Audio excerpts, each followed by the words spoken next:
Hello नमस्कार दोस्तों, मैं सनी आप सभी का फिर से स्वागत करते हैं आपके अपने YouTube channel study Sunny edu classes में। तो फ्रेंड्स, आज मैं आपके लिए करंट अफेयर्स का सबसे बेहतरीन टॉपिक बजट 2022 की वीडियो लेकर आया हूं। जो बजट आया है ना, अगर इसको मैं सच्चाई से बताऊं तो गिनती के 11 पॉइंट है जहां से आपका सवाल 100% बनेगा और इसके अलावा आपको 12वां पॉइंट देखने को नहीं मिलेगा। तो फ्रेंड्स, इस वीडियो को कंप्लीट देखना और क्वेश्चन को अच्छी तरह से समझते चलना। तो चलिए फ्रेंड्स, वीडियो के पहले क्वेश्चन से शुरुआत कर लेते हैं। तो पहला क्वेश्चन है, केंद्रीय बजट 2022-23 संसद में किन्होंने पेश किया है? तो आपको राइट आंसर में बता दूं कि निर्मला सीतारमण ने केंद्रीय बजट 2022-23 को संसद में पेश किया है। देख सकते हैं, ये है वित्त मंत्री निर्मला सीतारमण, जिनके द्वारा केंद्रीय बजट 2022-23 को संसद में पेश किया गया है। एक्स्ट्रा पॉइंट को समझते चलेंगे। केंद्रीय वित्त मंत्री एवं कारपोरेट कार्य मंत्री निर्मला सीतारमण ने आज संसद में केंद्रीय बजट 2022-23 को पेश किया है, जो इस नए दशक का चौथा बजट है। चौथा बजट है, केंद्रीय वित्त बजट चौथा बजट है जो निर्मला सीतारमण के द्वारा पेश किया गया है। कहाँ? संसद में पेश किया गया है। यहाँ तक क्लियर हुआ। चलिए फ्रेंड्स, आगे बढ़ते हैं और नेक्स्ट क्वेश्चन देख लेते हैं। और नेक्स्ट क्वेश्चन है, बजट 2022 किस वित्तीय वर्ष के लिए पेश हुआ है? तो आपको राइट आंसर में बता दूं कि बजट 2022-23 वर्ष के लिए पेश किया गया है। आप सभी को ध्यान रखना है, एक्स्ट्रा पॉइंट में समझ लेते हैं।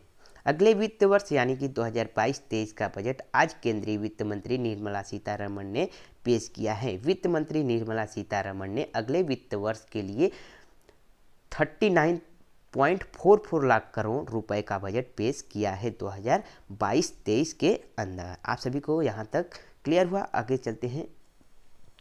नेक्स्ट क्वेश्चन है, ब्रिटिश भारत का पहला बजट किसने पेश किया था? तो आपको राइट आंसर में बता दूं कि जेम्स विल्सन। देख सकते हैं, ये हैं जेम्स विल्सन। आप सभी ने जेम्स विल्सन का नाम सुना होगा, जो ब्रिटिश भारत का पहला बजट पेश किया था। एक्स्ट्रा पॉइंट को समझ लेते हैं। 7 अप्रैल 1860 को देश का पहला ब्रिटिश सरकार वित्त मंत्री जेम्स विल्सन ने पेश किया था। यहाँ तक क्लियर हुआ? चलिए फ्रेंड्स, आगे बढ़ते हैं और नेक्स्ट क्वेश्चन देख लेते हैं। और नेक्स्ट क्वेश्चन है, सर्वाधिक बार बजट पेश करने वाली पहली महिला वित्त मंत्री कौन है? तो आपको राइट आंसर में बता दूं कि सर्वाधिक बार बजट पेश करने वाली महिला वित्त मंत्री निर्मला सीतारमण हैं। देख सकते हैं, ये है निर्मला सीतारमण, जिनके द्वारा सर्वाधिक बार बजट पेश करने वाली वित्त मंत्री निर्मला सीतारमण है। एक्स्ट्रा पॉइंट को समझते चलेंगे। वित्त मंत्री निर्मला सीतारमण ने अब तक 4 बजट पेश किया है। आप सभी को ये बात ध्यान में रखना है, जबकि इंदिरा गांधी ने 2 बार बजट पेश किया गया है और 4 बार बजट निर्मला सीतारमण के द्वारा पेश किया गया है, जिनमें 2 पेपरलेस बजट भी शामिल हैं। आप सभी को ये भी ध्यान में रखना है। चलिए फ्रेंड्स, आगे बढ़ते हैं और नेक्स्ट क्वेश्चन देख लेते हैं। और नेक्स्ट क्वेश्चन है, स्वतंत्र भारत का पहला बजट किसने पेश किया था? तो आपको राइट आंसर में बता दूं कि आर.के. षणमुखम चेट्टी। देख सकते हैं, आर.के. षणमुखम चेट्टी, जो स्वतंत्र भारत का पहला बजट पेश किया था। एक्स्ट्रा पॉइंट को समझ लेते हैं। स्वतंत्रता के बाद देश का पहला बजट वित्त मंत्री आर.के. षणमुखम चेट्टी ने 26 नवंबर 1947 को पेश किया था। आप सभी को यह बात ध्यान में रखना है कि स्वतंत्र भारत का पहला बजट 26 नवंबर 1947 को पेश किया गया था। किसके द्वारा?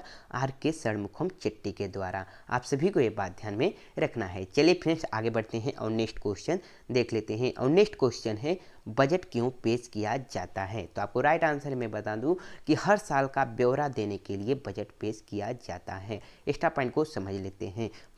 सरकार का आमदनी और प्रस्तावित योजनाओं पर होने वाले खर्च का विवरण दिया जाता है बजट में, और सरकार की कमाई और खर्च करने वाले ब्यौरा बताया जाता है, और मंत्रालयों के उनके खर्च के लिए धनराशि का आवंटित किया जाता है। आप सभी को ये बात ध्यान में रखना है कि बजट क्यों पेश किया जाता है। चलिए फ्रेंड्स, आगे बढ़ते हैं और नेक्स्ट क्वेश्चन देख लेते हैं। और नेक्स्ट क्वेश्चन है, भारत के इतिहास में पहली बार पेपरलेस बजट कब पेश किया गया था? तो आपको राइट आंसर में बता दूं कि भारत में इतिहास में पहली बार पेपरलेस बजट 2021 के अंदर पेश किया गया था। किसके द्वारा? निर्मला सीतारमण के द्वारा पेपरलेस बजट पेश किया गया था। अब जो बजट पेश भी किया गया है 2022 में, वो दूसरा बजट पेपरलेस था। एक्स्ट्रा पॉइंट को समझ लेते हैं।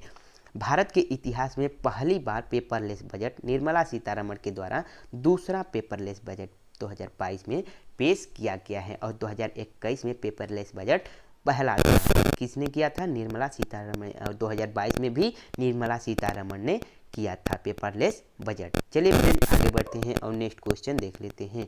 और नेक्स्ट क्वेश्चन अब ये रहेगा कि विकास दर में बजट क्या पेश किया गया है। तो विकास दर के क्वेश्चन देख लेते हैं। बजट 2022 में केंद्रीय वित्त मंत्री निर्मला सीतारमण ने कहा कि भारत की विकास दर 9.27% रहने का अनुमान है और यह विकास दर बड़ी अर्थव्यवस्थाओं में सबसे ज़्यादा है। आप सभी को ये बात ध्यान में रखना है। चलिए आगे बढ़ते हैं और नेक्स्ट क्वेश्चन देख लेते हैं। और देख लेते हैं आयकर में क्या बजट पेश किया गया है। तो केंद्रीय वित्त मंत्री निर्मला सीतारमण ने इनकम टैक्स चुकाने वाले करदाताओं को कोई राहत नहीं दी है आयकर छूट में। इस बजट में न तो पर्सनल इनकम टैक्स की दरों की रियायत मिलेगी और न ही आयकर सिलेबस में बदलाव किया गया है आयकर बजट में। आप सभी को ये बात ध्यान में रखना है। आगे बढ़ते हैं और नेक्स्ट क्वेश्चन देख लेते हैं।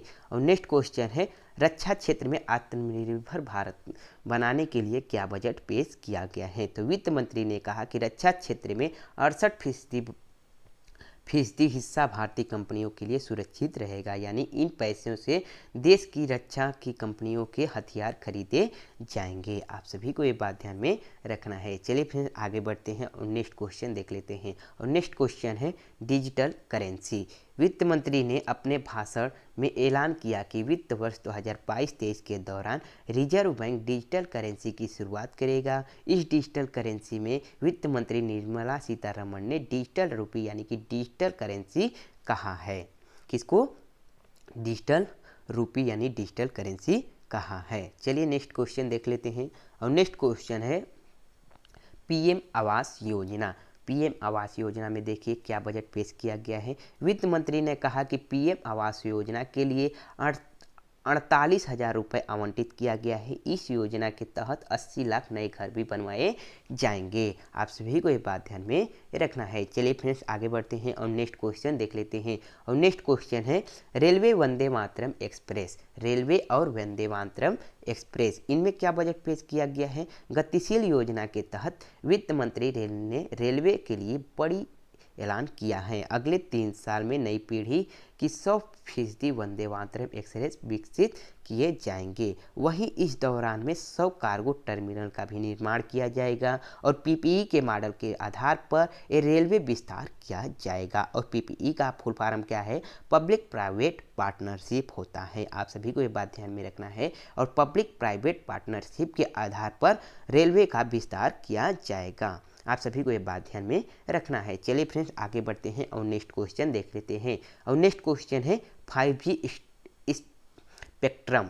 5G स्पेक्ट्रम इस क्या बजट पेश किया गया है। इसमें वित्त मंत्री ने कहा कि 2022 में 5G स्पेक्ट्रम की नीलामी करेगी, लेकिन 5G सेवा 2023 में शुरू की जाएगी। और साथ में यह भी ऐलान किया कि 2022-2025 तक सभी गांवों में ऑप्टिकल फाइबर पहुंचाए भी जाएंगे। आप सभी को ये बात ध्यान में रखना है कि वित्त मंत्री निर्मला सीतारमण के द्वारा 5G स्पेक्ट्रम की नीलामी की जाएगी, जो 2023 में शुरू की जाएगी। और इसके साथ यह भी ऐलान किया गया कि 2025 में सभी गांवों तक ऑप्टिकल फाइबर पहुंचाए जाएंगे। यहाँ तक क्लियर हुआ। चलिए आगे बढ़ते हैं और नेक्स्ट क्वेश्चन देख लेते हैं। नेक्स्ट क्वेश्चन है राजकोषीय घाटा। राजकोषीय घाटा में क्या बजट पेश किया गया। वित्त मंत्री ने 2021-22 में राजकोषीय घाटा 6.9% और 2022-23 में 6.4% का अनुमान लगाया है। जो राजकोषीय घाटा में यह बजट भी पेश किया गया है 6.4%। चलिए नेक्स्ट क्वेश्चन देख लेते हैं। और नेक्स्ट क्वेश्चन है शिक्षा क्षेत्र। शिक्षा क्षेत्र में क्या बजट पेश किया गया है। पीएम ई विद्या 1 क्लास 1 टीवी चैनल प्रोग्राम को 12 से बढ़ाकर 200 टीवी चैनल पर विस्तृत किया जाएगा। आप सभी को ये बात ध्यान में रखना है कि एक पीएम ई विद्या 1 क्लास 1 टीवी चैनल प्रोग्राम है, जो पहले 12 था, अब जो बढ़ाकर 200 टीवी चैनलों पर विस्तृत किया जाएगा। सभी राज्यों का इससे क्लास 1 से 12 तक क्षेत्रीय भाषाओं के पूरक शिक्षा देने वाले से मदद मिलेगी। आप सभी को ये बात ध्यान में रखना है। चलिए आगे बढ़ते हैं और नेक्स्ट क्वेश्चन देख लेते हैं। और नेक्स्ट क्वेश्चन है एलटीसीजी टैक्स। एलटीसीजी टैक्स में क्या बजट पेश किया गया है? वित्त मंत्री ने कॉर्पोरेटिव सोसाइटी जिसकी आमदनी 1 से 10 करोड़ रुपए के बीच है उन पर सरचार्ज को 12 से घटाकर 7% कर दिया गया है। किसी भी एलटीसीजी टैक्स पर 15% से ज़्यादा नहीं सरचार्ज लगाया जाता है। और एलटीसीजी का फुल फॉर्म होता है long time capital gain tax होता है। आप सभी को ये बात ध्यान में रखना है। आगे बढ़ते हैं और नेक्स्ट क्वेश्चन देख लेते हैं। और नेक्स्ट क्वेश्चन है national pension scheme. National pension scheme में क्या बजट पेश किया गया है? तो आपको राइट आंसर मैं बता देता हूं कि नेशनल पेंशन स्कीम में राज्य कर्मियों के लिए नेशनल पेंशन स्कीम टैक्स राहत की सीमा 10% से बढ़ाकर 14% की जा रही है। आप सभी को ये बात ध्यान में रखना है। यही बजट पेश किया गया है जो 10% से बढ़ाकर 14% की जा रही है। चलिए आगे बढ़ते हैं और नेक्स्ट क्वेश्चन देख लेते हैं।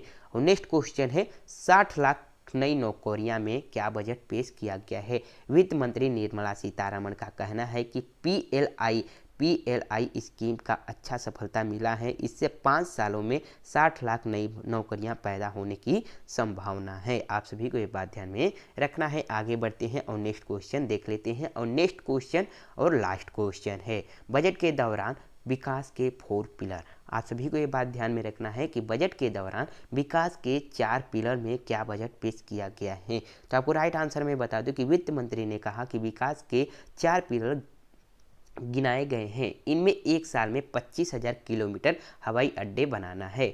हेल्थ इंफ्रास्ट्रक्चर को मजबूत भी करना है। आप सभी को ये बात ध्यान में रखना है। तो नमस्कार साथियों, जय हिंद और आप सभी का बहुत बहुत स्वागत है।